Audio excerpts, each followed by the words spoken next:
sa Barangay San Rafael, Donsol, Sorsogon, isang simpleng bayanihan ang unti-unting naging bagong pag-asa para sa isang senior citizen na nawala ng maayos na tahanan. Nagtulungan ang kapulisan, mga opisyal ng barangay, barangay tanod, pribadong sektor at mga residente upang maitayo ang isang bagong tahanan para kay Ginang Luz Biminda Cadag na isang senior citizen. Ang dating tahanan ni Ginang Cadag ay lubhang napinsala, dahilan upang maging mahalaga ang pagkakaroon niya ng mas ligtas, maayos at komportableng tirahan.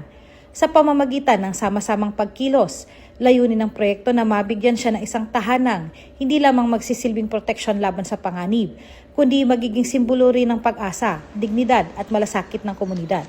Higit pa sa simpleng construction project, ang inisyatibong ito ay isang konkretong pagpapakita ng bayanihan.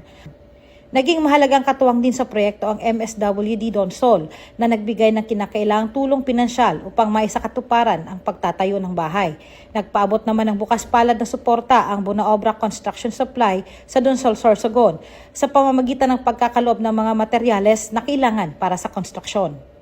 Samantala, hindi matatawaran ang kontribusyon ng mga barangay tanod na naglaan ng kanilang oras at lakas bilang manpower upang maisulong ang proyekto.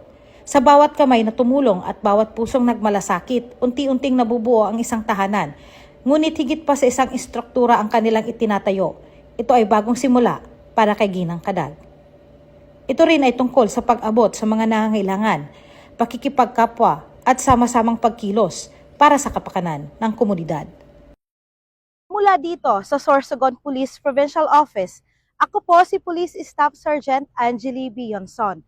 Para sa Police News Network, Bagong PNP, para sa Bagong Pilipinas, serbisyong mabilis, tapat at nararamdaman.